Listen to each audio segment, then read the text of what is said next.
او د چا چې خپله مور ژوندی وي هغوی ته نشته د پیرانو حاجتونه او یا د مور د خپو لاندې جنت دی او یا بنده ښایي چې ښه عزت کوي نه مینې پیدا کېږي په مینه مینه دې کتل میندې کړمه په مینه مینه دې کتل میندې کړمه او یا مور دې د مخ نه کوږی نه اخلي او زه دې په لپو لپو لاړې تېرومه او زه دې په لپو لپو لاړې تېرومه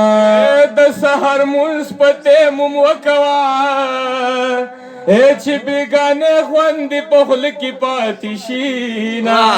او چې بیګانې خوندې په خوله کې پاتې شي نه او مولا په خدای شه ځان وکړه او یا د زنې سر مې جانان کندې کندې کړه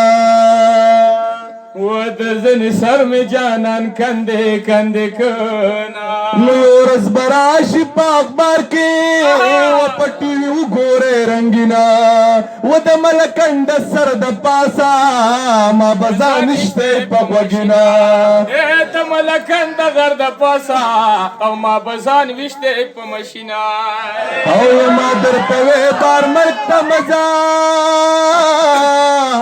او یو سره لګي په غم لړلې جوابونه او یا په دې تنه نه مړېږم خلکه او یا که د تعویض په ځای جانان په غاړه کمه دیدن مې ستا باندې مې نورې او نورې نو په نیمه لار کې سبا نه کم ودرېږمه په ژړا مرا پسې جاړنو یک مې د ژوند ور بشوي نو را بشمه چربان دې پاسې ګلالیا خوب به بیا کومه چربان دې پاسې ګلالیا خوب به بیا کومه چربان دې پاسې ګلالیا خوب به بیا کومه او یا ما درته ویل کابل ته مزه او یا مڼې خوږې دې ما بهر کړي مینه او یا مسافرانه په خیر راغلې او یا لاول غیږ در کم که د جیب ولټومه او یا لورې د مور په شان ښایسته ده نو او یا دا تور انګړي زامنې پلار ته تللي دي نه یا تور مې په توره شپه قبول دي وای د سترګو تور مې په نسکور نیولي دي نه لږ مچۍ خوړلی جاړي جاړي نو وجنې خامار خوړلی شنه د خندا شینه او زما په دواړه شونډې سوځي نو د مرچکو لاسې په مخ راښکلي دي نه او یا کرا کوي کشره دې راکي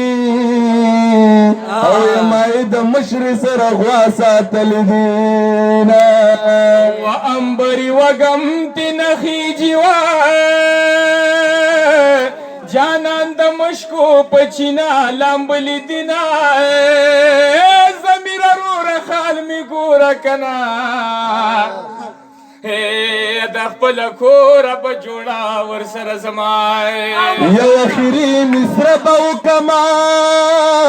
او ډېرې ټپې د سړي غم سیوا کوي نه